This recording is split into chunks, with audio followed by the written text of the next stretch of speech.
Jacinta Varel, j'avais envie de t'entendre sur la chronique de Mathieu Bock-Côté dans le journal. Je ne sais pas si tu as eu l'occasion de la lire, Oui. qui parle, bon, évidemment, là, j'étais peut-être un petit peu trop proche là, du dossier, mais je voulais quand même t'entendre.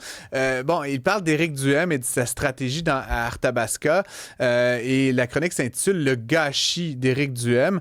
Selon Mathieu Bock-Côté, là, la stratégie qu'a déployée le chef du Parti conservateur du Québec, bon, qui consiste à parler là, de la taxe carbone, alors bon, qu'il n'y a pas de taxe carbone au Québec, mais de faire de ces enjeux-là un peu le cœur de son argumentaire serait un peu à côté de la plaque et priverait les Québécois ultimement d'une vraie alternative conservatrice là, qui serait un petit peu plus généraliste. Déjà, à brûle pour point, comment est-ce que tu réagis à cette chronique-là? La lecture que Mathieu Bock-Côté fait de la situation ou de la manière de gérer cette campagne électorale dans Arthabasca pour le Parti conservateur du Québec par Éric Duhem, je partage beaucoup de points. J'ai beaucoup de points en commun avec la lecture que Mathieu Bock-Côté fait. Par contre, j'ajouterais quelque chose. Je trouve que la partielle dans Arthabasca, c'est un test de crédibilité politique qui a été complètement et lamentablement échoué autant par Éric Duhem que par le Parti du Québec, Parti québécois. Je trouve que les deux joueurs qui s'affrontent, là, les deux joueurs principaux là, qui se partagent les plus gros pourcentages d'intention de vote dans cette circonscription, jouent petit, mesquin. C'est profondément insultant pour les électeurs du comté d'Arthabasca, profondément désagréable à observer comme analyste politique parce qu'on joue bas, on joue petit.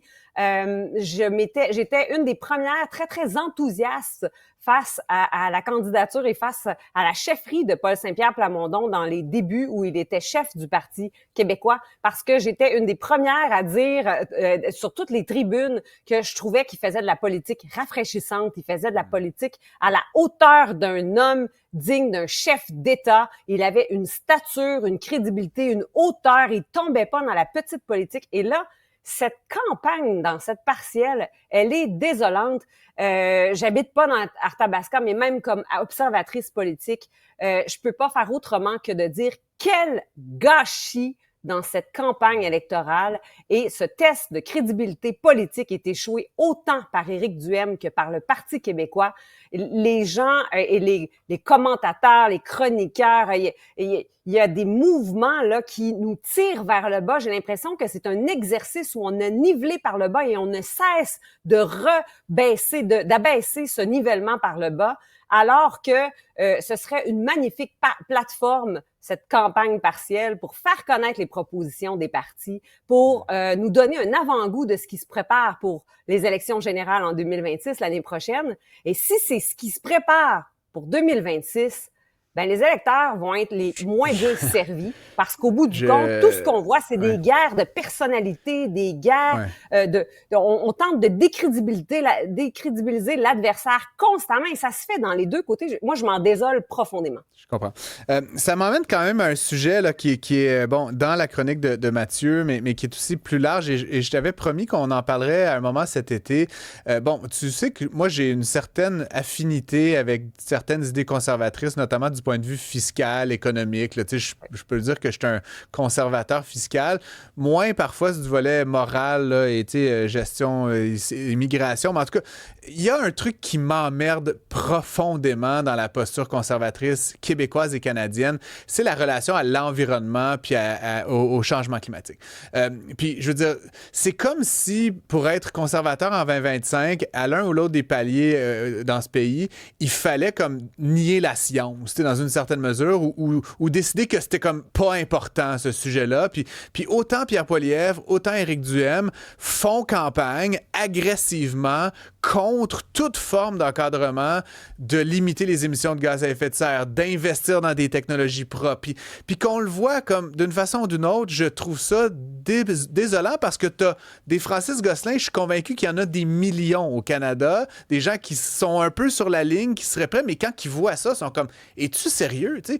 Puis non seulement ils critiquent la taxe puis le système de plafonnement, mais ils proposent rien en alternative. Je veux bien qu'on dise que 2035, c'est trop vite pour les véhicules électriques. Fine, c'est 2040 d'abord, mais comme, tu comprends ce que je veux dire? Pourquoi est-ce qu'Éric Duhem est incapable de statuer positivement sur cet enjeu-là? Et pourquoi le mouvement conservateur est incapable de statuer positivement là-dessus, selon toi?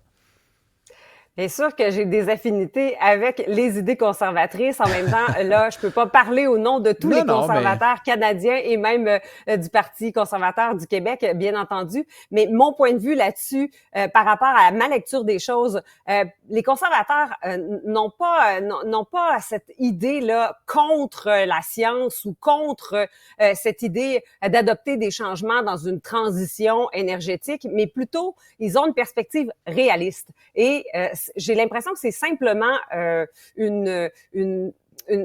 positionnement différent par rapport à où on se trouve dans le temps, dans la ligne du temps et dans le monde aussi. Alors, si le Québec produit principalement et majoritairement et presque exclusivement de l'énergie propre, et puis on se positionne sur une planète où on brûle encore des carburants extrêmement polluants, on produit encore de l'énergie au charbon, on en parlait la semaine dernière, toi et moi ensemble, eh bien, il faut se positionner sur cette planète, dans cette ligne du temps et être réaliste. Alors, penser qu'à nous seuls, au Québec, nous pouvons sauver la planète, c'est pas le cas. De ne pas regarder ce qui se fait en Chine, de ne pas voir que, oui, en Chine, on investit massivement dans les champs de panneaux solaires, on investit dans l'énergie de transition, mais en même temps, on ouvre des centrales au charbon et on produit encore beaucoup d'énergie polluante. Eh bien, il faut voir qu'est-ce qu'on peut faire de notre côté. Et si c'est d'exploiter, par exemple, notre gaz naturel et d'exporter du gaz naturel liquéfié, ce que les États-Unis vont faire là, vers l'Europe et qui vont s'enrichir, tandis que nous, on avait les deux doigts dans le nez, on a décidé de pas exploiter nos ressources naturelles, bien, en plus de vivre les conséquences économiques de ne pas s'enrichir lorsque c'est le temps, on ne participe pas à la transition énergétique. Donc, je pense que c'est juste une perspective de réalisme et de positionnement sur la planète, mais aussi dans la ligne. Je t'entends quand tu dis ça, puis à la limite, soit faisons du gaz naturel liquéfié, faisons tout ça, mais je repose ma question. C'est quoi le plan du côté... Ça veut-tu dire qu'il faut rien faire? C'est ça la posture conservatrice? À cause des Chinois, on va rien faire? Je peux pas me résoudre, tu comprends, à cette absence complète de discours à droite sur les changements climatiques, sur la protection de l'environnement. C'est comme si les partis de droite prenaient le pari qu'en fait, il y a une partie de l'électorat qui veut comme brûler du diesel en plein air. Tu comprends ce que je veux dire? Raser les forêts. Mettre du Nordvolt dans la rivière Richelieu. C'est comme, ben non, tu sais. Puis il y a même un courant, je veux dire, historique, là, américain, d'auteurs de droite qui sont très attachés à la terre, dans le libertarianisme, la protection de son milieu. Pourquoi est-ce que c'est complètement absent du discours conservateur actuellement? Je ne me l'explique pas. Puis j'aimerais bien qu'à un moment donné, toi ou quelqu'un me raconte une version positive d'un Québec ou d'un Canada qui, oui, exploite ses ressources naturelles pétrolières, mais fait des actions aussi pour réduire notre dépendance au pétrole puis investir, comme le font les Chinois, comme tu l'as bien dit, dans ces technologies-là. Y a-t-il un tel discours, à la limite, dans le Parti conservateur? Il doit y avoir une couple d'illuminés, à quelque part, minoritaires. Quand on parle de l'importance de redonner aux entreprises une meilleure marge de manœuvre fiscale, par exemple, pour qu'elles puissent réinvestir en recherche et développement et en innovation, c'est justement pour permettre notamment la transition énergétique. Si les entreprises ont une marge de manœuvre supplémentaire parce qu'elles sont moins prises à la gorge avec des mesures fiscales importantes, eh bien, elles peuvent réinvestir en innovation, en recherche et développement, développer des nouvelles technologies. On parlait de batteries, on parlait de notre filière batterie, on parlait des batteries solides récemment. Eh bien, on n'a pas ici au Québec ce capital-là qui permet d'investir et de faire de la recherche dans des batteries qui nous permettent de réellement passer aux voitures électriques, par exemple, en période de climat froid, dans ce lieu de la planète où on a des hivers rigoureux et où on aimerait avoir des voitures qui nous permettent d'être rechargées rapidement, mais de mettre du chauffage même l'hiver et de pas perdre la moitié de la performance de notre batterie par temps froid. Mais pour ça prend des entreprises qui ont cette capacité de réinvestir en recherche, en innovation, en développement. Donc, ça passe beaucoup par la fiscalité aussi. Et on le voit avec le fonds souverain de la Norvège qui s'est construit grâce à l'exploitation de ses ressources naturelles. Mais regarde, la Norvège a fait le virage environnemental, mais avait les moyens de le faire. Tu le connais, Éric Duhem? Dis-lui de mettre ça dans sa plateforme. Moi, la Norvège, ça m'excite. Puis la Norvège, étrangement, c'est un excellent exemple. C'est un pétro-État extraordinairement riche en raison de l'exploitation des hydrocarbures. Et qu'est-ce qu'ils font? Ils mettent tout le fric dans la R&D, dans l'adoption des véhicules électriques. C'est ça que je veux lire à quelque part dans une plateforme conservatrice. Et pour l'instant, j'ai axe de taxe, mon char, mon choix. J'ai l'impression de me faire prendre pour un idiot. Honnêtement, ça m'insulte, la plateforme, autant au Québec qu'au Canada, la plateforme conservatrice en matière d'environnement. Fallait que ça sorte, c'est dit.